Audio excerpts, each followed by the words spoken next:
Welcome to the Sarah Scoop Show. It's time to get the scoop with Sarah. Hi, everyone. I'm Johannah Newmarch. I play Molly Sullivan on When Calls the Heart. I'm an actor. I've been an actor for a long time. I'm also a mother. I am delighted to be here, and I love what I do.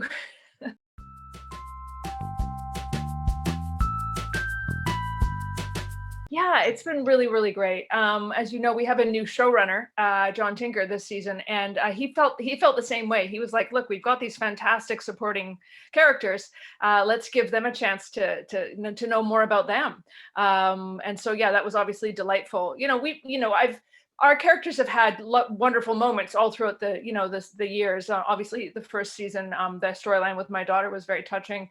And the fun stuff I've done, where pretending to be Lee's girlfriend to make Rosemary jealous, and then thinking I had meningitis, working in the infirmary. We've had some lovely little, definitely some lovely little story arcs. But you're right, season 8 has definitely been the one where we've been able to be more consistently involved, and that's been really a joy.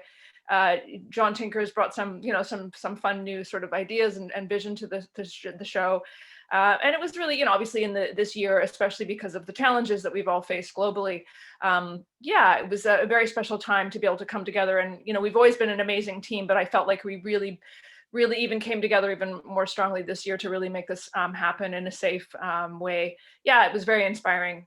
As I say, we've always been a very tight knit cast, but this sort of took it to the next level. Yeah.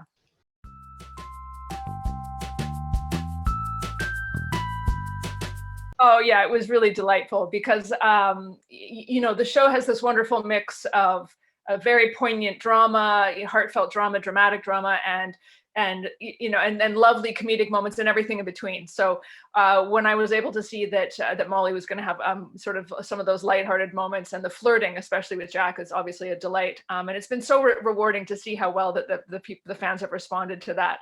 And I do think we have really fun chemistry, and Jack Wagner's such a seasoned professional, and he's so great to work with. He's been doing this for so long.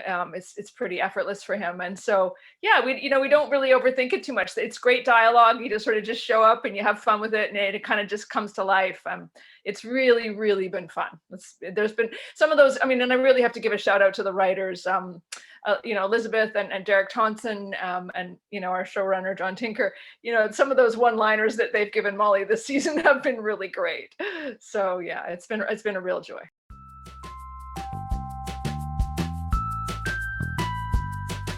I have to give, once, Florence is my bestie, and once FloMo, always FloMo. So I've got to actually shout out the episode that's coming up. We already know that it's the wedding episode, so I'm not giving any spoilers there. But it's just so beautiful for Molly and Florence. This episode, they have a really, really poignant moment in this episode, which I'm really excited to share with everyone. And Loretta just did such a beautiful job with it. That for me, this is really the culmination of so much of our storyline together, where we've just been there through thick and thin for each other. And as I've mentioned previously, just those lovely moments where Molly's made it, kind of a fool of herself in the saloon in front of Bill and the mystery lady, and I sort of try to sort of skulk out with my tail between my legs, and Florence jumps up from the table and follows out after me. Like we have some real friendship goals moments all through the seasons, and so this is just really the culmination of that, where I get to really support her in this another chance at love. And her romance with Hrothgar has just been so charming and delightful and so touching, and so it's just been so beautiful for Molly to be able to support Florence there. And so episode 10 really is the culmination of that, so I'm actually really excited about that episode. For me personally, I thought that episode also was was that 808, where I got to do a little something for Bill and fix his surge and kind of put on a little party for him. So that was and getting a chance to kind of have a little moment to flirt with him in private. For the first time, I think that's the first time we've sort of been in private flirting with each other. So that felt like it kind of raised the stakes a little, and that was fun.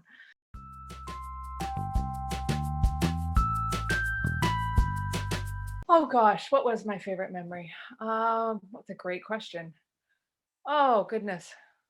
I think it might have actually been close to the end, I mean, unfortunately, I wasn't there on the exact last day, but just kind of that sense that that we'd managed to pull this off, in very challenging circumstances. I will come up with a particular moment, but just that general sense that, we've always, film is the ultimate teamwork exercise, as you probably already know. All of the departments involved in what you see in front of the camera, all the hard work of all the various departments and all the incredible skilled craftspeople and professionals who work in those departments to bring that magic to the hair and the makeup and the wardrobe and the set design and the camera team and the props, and it's just extraordinary. It really has to be a well-oiled machine for a show to get made at all. So that's always the case with film, but it just felt really heightened this year. And everybody had to have each other's backs, because everybody had to trust that everybody was following COVID protocols off of set as well, because we're all in this together. And we managed to go 4.5 months without a single positive test. So that's a real testament to how well we pulled that off. So I just really felt that for me was one of the overarching, emotional connections this year, was just that we've always had a strong sense of teamwork, but we really took it to the next level. And that was very touching, actually. So as a personal moment though, my favorite personal moment, I have to say it was actually for me when I got to welcome the Canfields obviously on the show, but for me personally, Viv Leacock and I have been friends for many, many years, as many people in the Vancouver film community are good friends with Viv. He's been around for a long time, and he's just one of those people that everybody knows and loves. He's just an absolute prince of a human being. And then also I had a wonderful personal connection with Natasha. As you've heard in her interview, she's from the UK.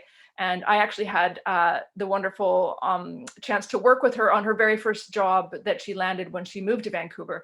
And I remember thinking back then that she was so great, and that I'd really hoped that wonderful things were in store for her. And, she's worked so hard, and she's gotten, all these wonderful opportunities.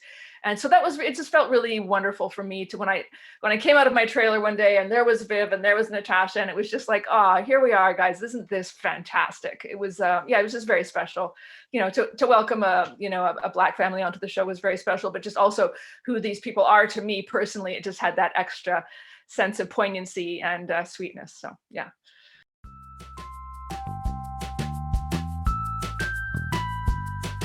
Well, gosh, I don't want to put too much pressure on the writers, but it would be nice, I think, now that we've met Paul, just met Paul Blakely, Florence's son. That was so sweet to see him kind of, appear.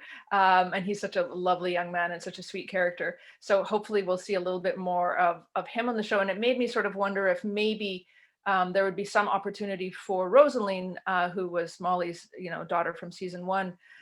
It's sort of been alluded to that maybe she's away, that she's, in the next few episodes, there's an allusion that I've gone to visit her.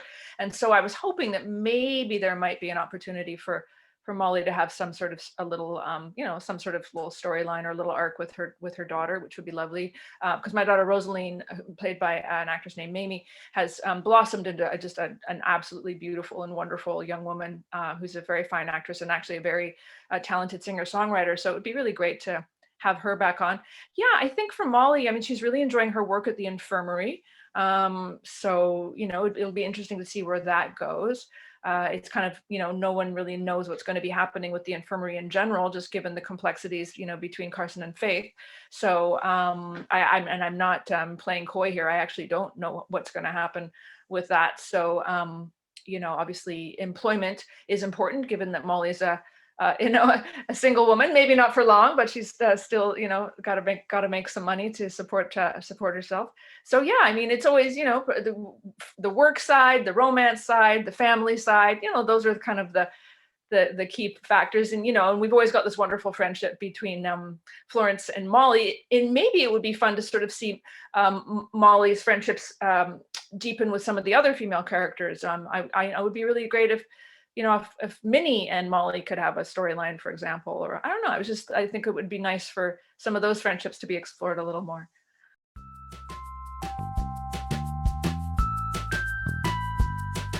Yeah, it's been really special because this is 100% the longest I've ever had a chance to play a character. we're so, as actors, it's so rare to get this many seasons.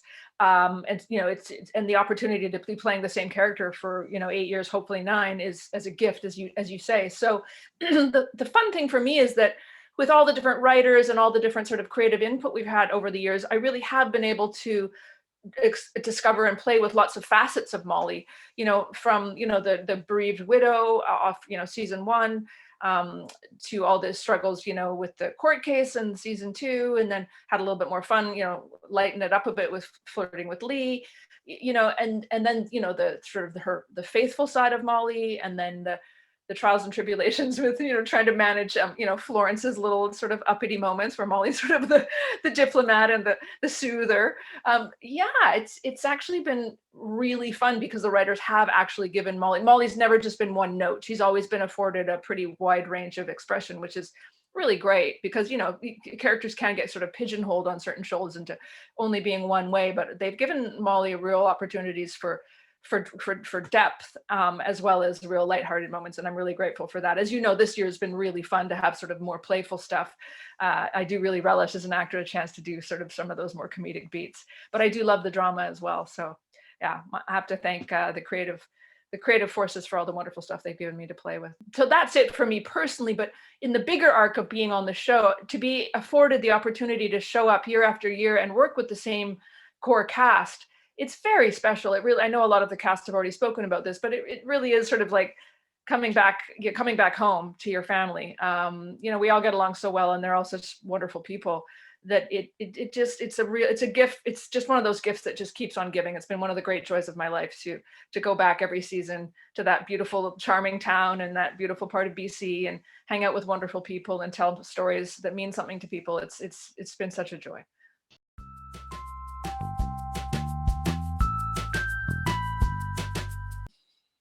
Who is my favorite couple? Oh, honestly, I have to say I'm pretty in love with the Canfields right now. I think they're really cute. And I love, there's obviously this, deep shared experience. They've been through a lot together, and they have this, this family together, and they've, been moving around and trying to set up a new life for themselves. But they have that sort of shorthand with each other that you have when you've been with someone for a long time, where many, because opposites attract, and you can see that, they're sort of slightly opposites, and Minnie kind of just rolls her eyes and makes a little joke, and he makes her laugh or makes her giggle or diffuses the situation with some funny, cute thing to say. I just think they're really adorable, and I've been really enjoying their chemistry and their dynamic this season. So yeah, I'd have to say the Canfields. And I thought it was so fun and so sweet when I read in that script when he accepts the offer to be the pastor, because he's going to play that so beautifully, and there's so many storylines waiting to be told with that particular role. So that's going to be great.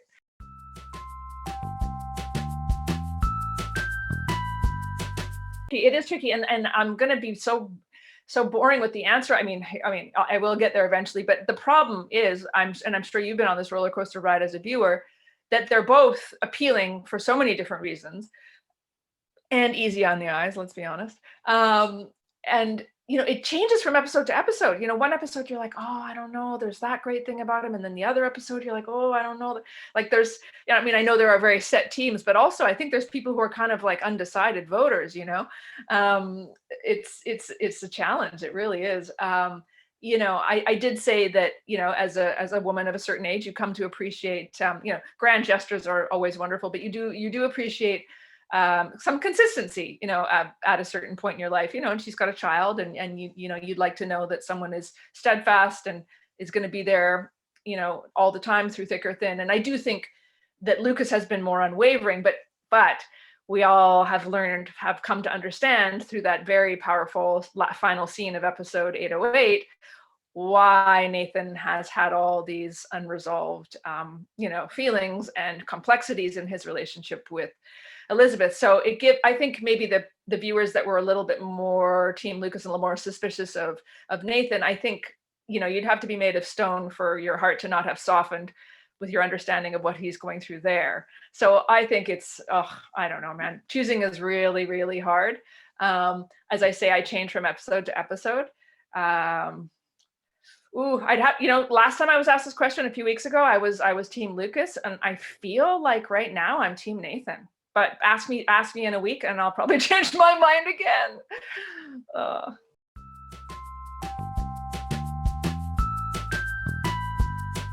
I remember it very, very well.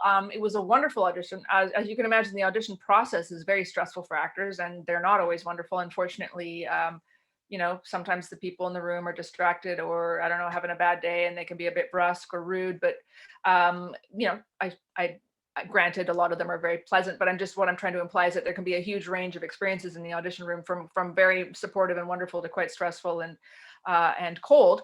And Michael Landon, I say all that by way of just emphasizing that Michael Landon Jr. was a dream to audition for.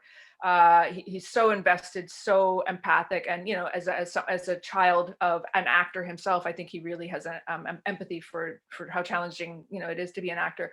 So he's all engaged there, and then he gets up from behind the table and walks out and is talking to me like really animatedly, like quite close, like in a wonderful sort of a passionate, excited, directorial kind of a way. And so then I did another version of it with however he was directing me, and it was just one of those experiences that I came out of going, well, even if I don't get that role, that was a great experience, and what a lovely man. So the fact that wonderful audition ended up turning into this incredible gift was huge. But let me tell you one funny thing. I actually auditioned originally for Florence. Yeah. And so, but obviously, I mean, Molly Sullivan, she's the Irish redhead. But as you can see, Loretta's perfect for Florence, and hopefully I'm perfect for Molly. So it definitely, he had a very clear vision there as for the casting that he wanted. But it was very funny because originally I did audition for Florence.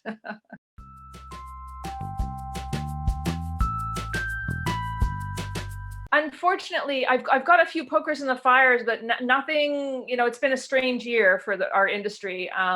Normally, hopefully, I would have something very exciting to tell you by now, but there's some wonderful, exciting things brewing, but nothing that's firm. So let's hope that the things that are brewing come to fruition.